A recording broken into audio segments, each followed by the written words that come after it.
الحمد لله كفى والسلام على عباده الذين اصطفى أما بعد أعوذ بالله من الشيطان الرجيم بسم الله الرحمن الرحيم قل أعوذ برب الفلق صدق الله العظيم معزز سامعین کرام اور میرے غیور نوجوانوں بزرگوں اور بھائی، سورہ فلق اور سورہ ناس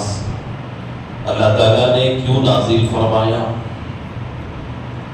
اور اس کی کیا حکمتیں تھیں اور اس کے نازل ہونے کا شان نزول کیا تھا، اس کی ساری تفصیلات کل میں نے آپ لوگوں کے سامنے رکھی۔ یہ دونوں سورتیں الحمدللہ تقریباً ہم میں سے ہر بندے کو سورہ فلق اور سورہ ناس یاد رہتی ہے۔ اس کے اتنے زیادہ فوائد اور اتنے زیادہ فضائل اور برکات ہیں، اس کا اندازہ ہم نہیں لگا سکتے۔ اللہ کے نبی علیہ السلام کو اللہ تعالیٰ نے تعلیم دی، آپ اپنی ہر نماز کے بعد ان دونوں سورتوں کی تلاوت کیا کریں۔ اللہ کے نبی علیہ السلام ہر فرض نماز کے بعد ان دونوں سورتوں کو پڑھ کر اپنے آپ پر دم کیا کرتے تھے۔ اللہ کے نبی علیہ السلام کی عادت مبارکہ تھی،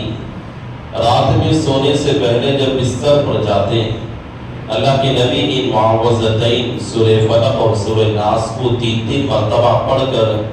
اپنے پورے بدن پر پھیر کر بعد میں اللہ کے نبی سویا کرتے تھے۔ ہم عائشہ صدیقہ رضی اللہ تعالیٰ عنہ فرماتی ہیں، اللہ کے نبی علیہ السلام کی زندگی میں نے ان معوذتین کی پابندی کو میں نے دیکھا تھا۔ اللہ کے نبی کے جب ارض الوفات کا وقت آیا، اللہ کے نبی جب دنیا سے جانے کے قریب تھے اور اللہ کے نبی پر بخار کے بہت زیادہ اثرات تھے، اب عائشہ فرماتی ہیں کہ میں اللہ کے نبی کے دونوں ہاتھوں کو لیتی اور ان دونوں سورتوں کو پڑھ کر دم کیا کرتی تو اللہ کے نبی بیماری کی حالت میں مرض الوفات کی حالت کے اندر اپنے جسم پر پھیر لیا کرتے، یعنی اللہ کے نبی علیہ السلام اپنے وصال کے زمانے میں بھی یعنی انتقال کے قریب بھی اللہ کے نبی ان دونوں سورتوں کی پابندی کیا کرتے تھے۔ حضرات مفسرین لکھتے ہیں اللہ تعالیٰ ان دونوں سورتوں کی برکت سے انسان کو سحر، جادو سے اور اس طرح کے ٹونا سے اور نظر بد کے آثار سے، شیطان کے اثرات سے اور بری نظروں سے اللہ تعالیٰ بندے کی ان دونوں صورتوں سے اللہ اس سے حفاظت کیا کرتا ہے، کیونکہ پہلی سورت سورہ فلق کے اندر بندے نے اللہ تعالیٰ سے دنیا کی جتنی آفتیں ہیں ان تمام آفتوں سے اس سورت کے اندر بندہ پناہ مانگتا ہے اللہ سے، اور سورہ ناس کے اندر بندہ آخرت کی جتنی جو ہے بلائیں ہیں، آفتیں ہیں، ان آخرت کی تمام بلاؤں سے بندہ پناہ مانگتا ہے۔ تو بندہ جب یہ دونوں سورتوں کی تلاوت کرتا ہے تو دنیا کی آفتیں سے بھی اللہ سے پناہ مانگ رہا ہے اور آخرت کی آفتوں سے بھی بندہ پناہ مانگتا ہے۔ جب بندہ اسے پڑھ کر اپنے آپ پر دم کر لیتا ہے تو اللہ تعالیٰ کی حفظ و امان میں بندہ آ جایا کرتا ہے۔ فرماتی ہے کہ ایک مرتبہ اللہ کے نبی علیہ السلام کو ہم تلاش کرنے نکلے، رات کا اندھیرا تھا، اللہ کے نبی کہیں نظر نہیں آ رہے تھے۔ اب عائشہ فرماتی ہے کہ ہم رات کی تاریکی میں پیغمبر کو تلاش کرنے نکلے، ہم تلاش کرتے کرتے دیکھا ایک جگہ اللہ کے نبی علیہ السلام سے ملاقات ہو گئی۔ اللہ کے نبی علیہ السلام نے کہا کہ قل پڑھیے۔ ہم نے کہا کیا پڑھیں؟ کہا کہ قل اعوذ برب الفلق قل اعوذ برب الناس۔ یہ دو صورتیں ایسی ہیں اللہ تعالیٰ نے اس کا مثل اس سے پچھلی قوموں کے اندر نہ تورات کے اندر ایسی صورت کو اللہ نے لایا، نہ زبور کے اندر اللہ نے ایسی صورت کو اللہ نے لایا، نہ انجیل کے اندر، نہ اس سے پچھلی کتابوں اور صحیفوں کے اندر ان دو صورتوں جیسی کوئی صورت اللہ تعالیٰ نے نازل نہیں فرمائی۔ اللہ نے اس امت پر مجھ پر ہونے والے سحر اور جادو کے ذریعے سے اللہ تعالیٰ نے مجھ پر اس کا علاج کیا، اور اس امت پر اللہ کا احسان ہے کہ اللہ تعالیٰ نے یہ چھوٹی چھوٹی صورتیں 11 آیتوں والی اللہ نے اس امت پر نازل فرمائی۔ تو چلو دیکھیں اللہ تعالیٰ نے اس کا ترجمہ اللہ تعالیٰ نے کیا ذکر فرمایا۔ قل اعوذ برب الفلق، اللہ کے نبی سے اللہ کا پیغام ہے، خطاب ہے۔ قل اے نبی جی کہہ دیجئے، اعوذ پناہ مانگتا ہوں، برب الفلق، فلق کہتے ہیں، فلق کے معنی عربی کے اندر آتے ہیں پھوٹنے، جس طرح کوئی چیز جو ہے پھوٹ کر باہر نکلا کرتی ہے، تو یہاں پر پناہ مانگی جا رہی ہے۔ میں پناہ مانگتا ہوں اس ذات کی جو اندھیری سے روشنی کو پھوٹ کر لایا کرتا ہے، یعنی اس ذات کی پناہ مانگی جا رہی ہے جو اندھیرے سے روشنی نکالنے والا رب ہے۔ اس طرح کے اب اندھیرا چھایا ہوا ہے، تھوڑی دیر کے بعد جس طرح اندھیرا چھانے کے بعد جس طرح کی روشنی نکلتی ہے اسی تاریکی کے اندر سے، اور اسی اندھیری راتوں کے اندر سے روشنی چھا جایا کرتی ہے، تو اس روشنی کو لانے والا بھی کون ہے؟ اللہ تبارک و تعالیٰ کی ذات ہے۔ رات لانے والا بھی اللہ تعالیٰ ہے، اور اس رات کو ختم کر کے اس کے اندر سے روشنی کو پھوٹ کر لانے والا اور روشنی کو پھیلانے والا بھی اللہ رب العزت کی ذات ہے۔ یعنی بتانا یہ چاہتے ہیں، قُلْ أَرَأَيْتُمْ إِنْ جَعَلَ اللَّهُ عَلَيْكُمْ سَرْمَدًا إِلَى يَوْمِ الْقِيَامَةِ مَنْ إِلَٰهٌ غَيْرُهُ۔ اللہ تعالیٰ فرماتے ہیں سورہ قصص کے اندر، اگر اللہ تعالیٰ جس طرح یہ رات ہے، رات اس طرح ہے، اسی طرح اگر رات دائمی ہو جائے، ہمیشہ یہ رات ہو جائے، صبح ہی نہ ہو، روشنی ہی نہ ہو، اللہ پوچھ رہے ہیں کون ہے دنیا کے اندر اگر میں ہمیشہ اسے رات کر دوں، اندھیری کر دوں، تاریکی دنیا پر چھا دوں،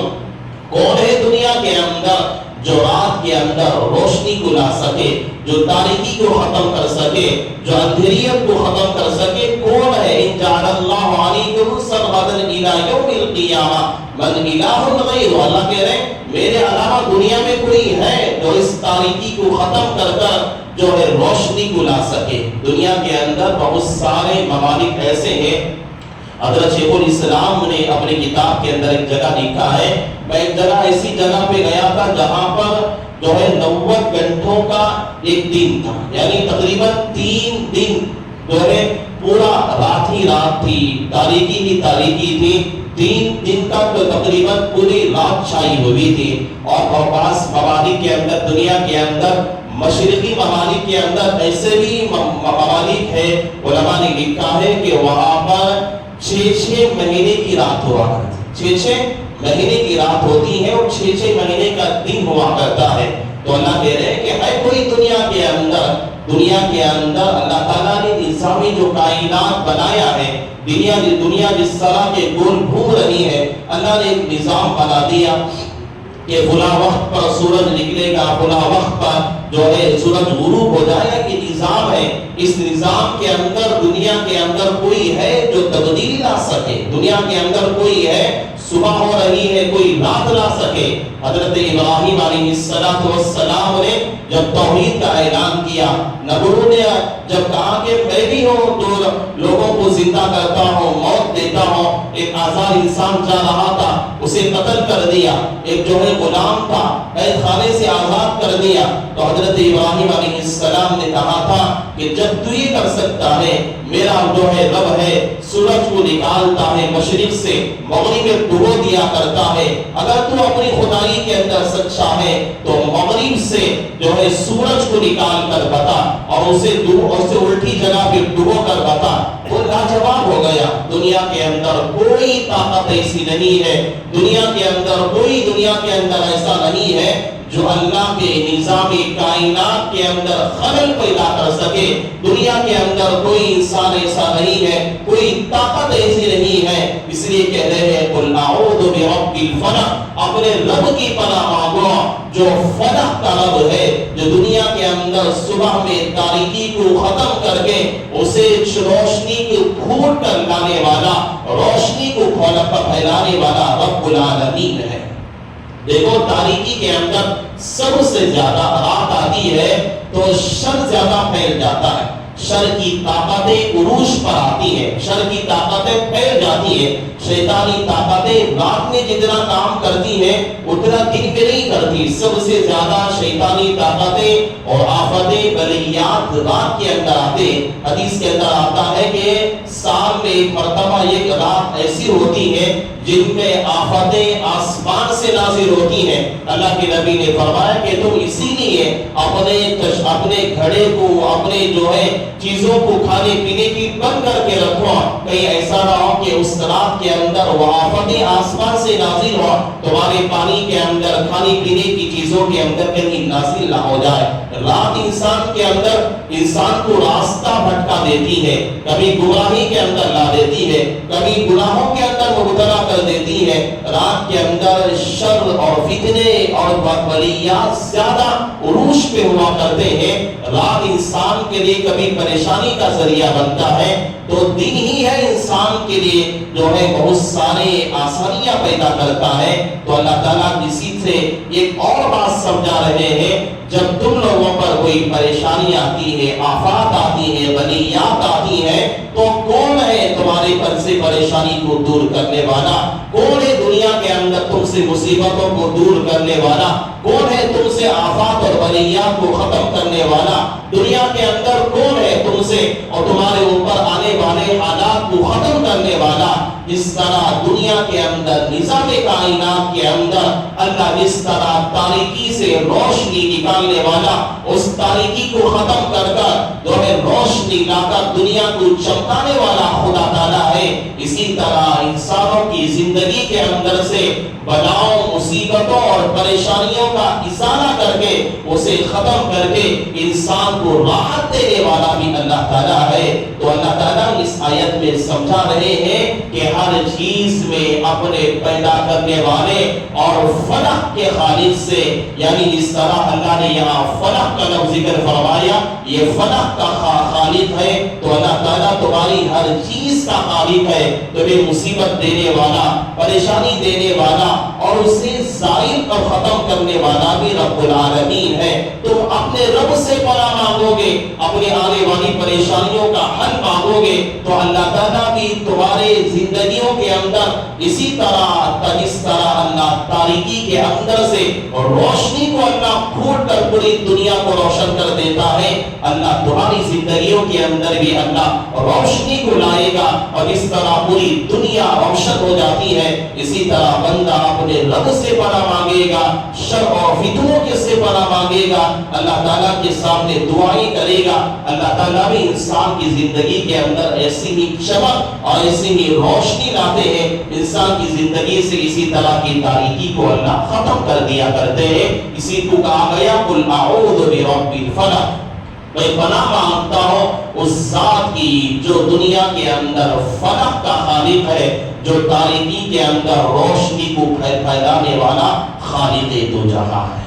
اور اس کے بعد اللہ تعالیٰ نے من شر ما خلق، اس کے اندر تھوڑی لمبی تفسیر ہے، انشاءاللہ میں کل ذکر کروں گا۔ الغرض آج کے روزے کی مسئلوں میں مسئلہ یہ ہے، بندہ روزے کی حالت میں اگر ہے، جان بوجھ کر اگر کسی نے روزہ توڑ دیا، اگر کسی نے جان بوجھ کر کھا لیا، پی لیا یا اپنی جنسی خواہشات کو پورا کر دیا، جان بوجھ کر روزہ توڑنے پر اللہ کے یہاں تین چیزیں ہیں۔ ایک تو بندہ سب سے پہلے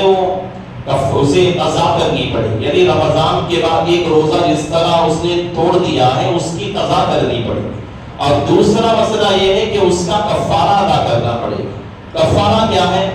سب سے پہلے، اب زمانہ تو ہو نہیں رہا، غلام ہے، غلام کو آزاد کرنا پڑے گا، غلاموں باندیوں کا زمانہ تو نہیں ہے، یہ مسئلے حکم تو کافی جگہ ختم ہوتا۔ اور دوسری بات ہے